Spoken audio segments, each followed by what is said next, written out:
Buenas a todos. La sinopsis deja entrever que vamos a estar viendo continuamente diversas historias en las que se verán involucrados sin querer los protagonistas debido a una situación fuera de su control. Por cierto, esta chica tiene canal de YouTube, les voy a dejar un enlace en la descripción por si quieren ver qué más hace. Espejo de obsidiana. Se nos avisa del espejo y se advierte que este marca el destino de los mortales cuando llega a ellos. Eso sí, vamos a ver un montón de errores de ortografía que espero la escritora se tome el tiempo de corregir. Los hermanos protagonistas están en un callejón hablando sobre tener cuidado. Vemos que está transcurriendo todo en una época algo antigua. Tratan de no ser vistos por un soldado y discuten al irse sobre quién tocará la puerta de la casa a la que pretenden entrar. Quien les abre es una mujer muy seria. Están asustados por esta, ya que la ven furiosa y piensan que no debieron haber salido con toque de queda. Desde luego la señora los regaña pues debieron llegar a las 7, aunque no determina qué hora es. A lo que estos solo pueden dar una disculpa y una explicación bastante vaga. La mujer es su casera y la describen como exigente con los horarios de llegada y salida, aunque no como una mala persona. Dice que dejará pasar esta situación y les comenta que preparó para la cena. Aunque algo confundidos, los dos hermanos se sientan a comer con gratitud. Doña Minerva solo les deja encargado que laven los platos al terminar y se va a acostar a su hijo, Laura. Afuera el viento mueve las hojas y entre la oscuridad se vislumbra una tétrica figura.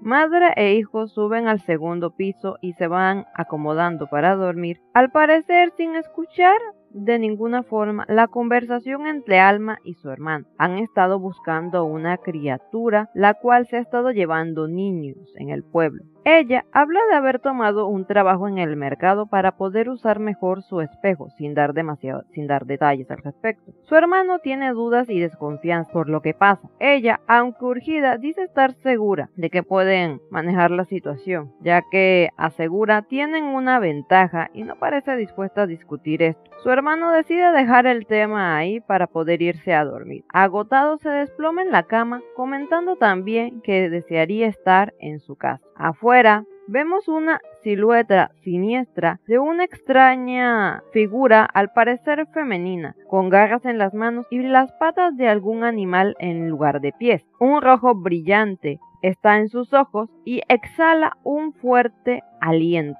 Alma no puede dormir. Comenta cómo pasaron 4 días vagando sin rumbo hasta llegar a ese pueblo. Poco después comenzaron los ataques a los niños, cual no sabe si es coincidencia o no. Todo el tiempo tiene el espejo consigo, preocupada porque este permanece inactivo. Solo siente que es algo intencionado de parte de este objeto, cual comienza a brillar y al parecer a emitir algún tipo de sonido, lo cual ella nota. Exaltada, como intrigada, va a buscar a su hermano, Andrés, encontrándolo despierto, pues escuchó algún ruido provenir del techo. Preocupada, ella le comenta sobre el espejo. Por eso, se alarma y van enseguida donde se encuentra Minerva y su hijo. Minerva se encuentra dormida, no se siente bien y algo le oprime el pecho. Se está ahogando, o eso siente. No puede moverse, lo cual las despierta gritando. Esto tiene su nombre, por cierto, y yo sufrí 3 veces de esto en la adolescencia. No fue sino mucho después vi un documental donde se hablaba al respecto. Es una sensación bastante inquietante y llega a asustar mucho. Ahora, aquí lo que verdaderamente quiero que tengan en cuenta es que a nivel mundial, en todas las culturas, esto se asocia con la brujería.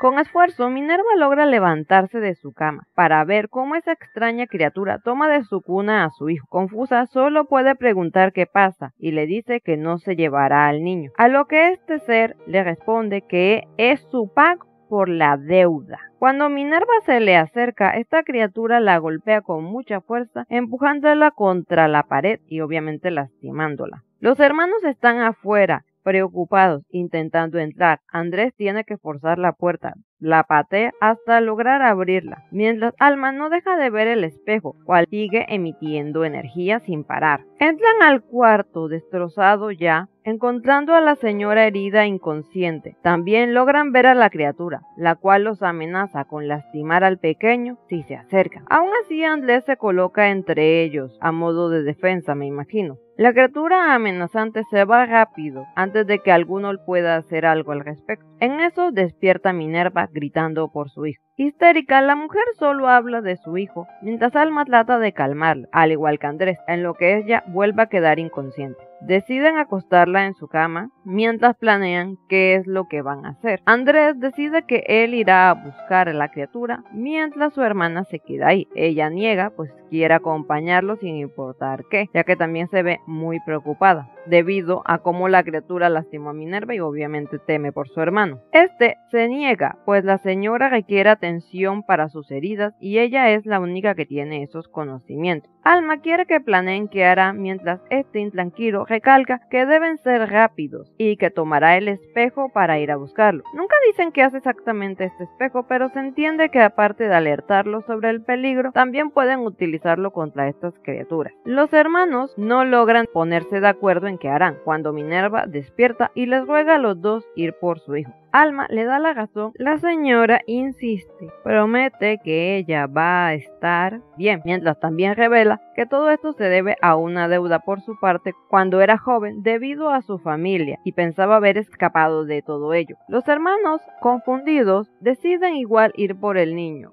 Sigue el toque de queda, así que tendrán que tener mucho cuidado. Y Andrés teme por la señora Minerva, la cual habla sobre tener el tiempo en contra. Hay una mística luna llena en el cielo. La señora habla de sentirse mal. Está usando a los hermanos para ganar tiempo. La espera para que se fueran se le hizo eterna y es claro que planea no cumplir con su promesa de cuidarse. En sus palabras advierte, pues es de noche y lamenta usarlos como carnada. Solo pide ser perdonado. En lo que vemos a los hermanos muy serios. Minerva abre su armario, tiene una serie de objetos, los cuales se ven bastante normales. Esta dice estar muy aterrada, pues es algo que había dejado atrás hace muchos años, o eso esperaba. Dice que sus raíces la han alcanzado y no puede huir ya más de ello, a su propio pesar. Por lo que se entiende, ella es o fue algún tipo de ocultista. Habla de sentirse como una traidora, se compara con su familia, usando a las personas para su beneficio. Al parecer también romperá otra promesa, esta hecha a su difunto esposo, sin dar detalles sobre esto. Solo piensa en salvar a su hijo. Se culpa a sí misma por quedarse mucho tiempo en un solo lugar y por todos aquellos que se hayan involucrado. Con lo que parece la piel de algún animal se cubre mientras recita estas palabras. Mi camino es diurno, las estrellas me guían, y mis dioses son quienes me juzgan por la eternidad. Alegando no haber marcha atrás ni salvación, lamenta no tener la libertad que creía. Esto me hace pensar que ella es algún tipo de Skywalker, un chamán capaz de tomar la forma de un animal siempre y cuando posea la piel de este. Los hermanos se han adentrado a un bosque siguiendo al espejo. Solo tienen una lámpara que apenas les da luz. De pronto, para su sorpresa, el espejo se ilumina con mucha fuerza, sin dejar de brillar, lo que les dice más o menos por dónde continuar, aunque también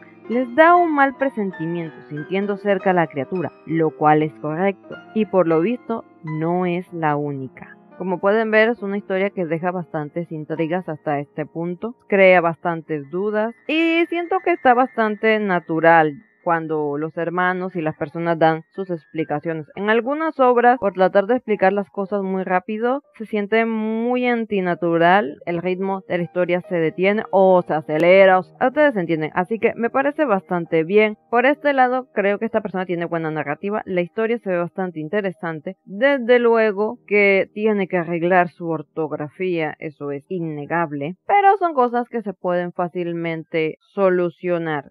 Solo debemos darnos el tiempo para hacerlo. En cuanto al arte, lo encuentro bastante lindo. Va con la situación, desde luego. Bueno, como siempre, ya saben, mis otras redes se encuentran en la descripción. Me pueden dejar sus comentarios, recomendarme cualquier otra obra que consideren que tiene algún detallito. Saben que tengo un correo en descripción por si quieren comunicarse directamente conmigo. Todo por mi parte, chao.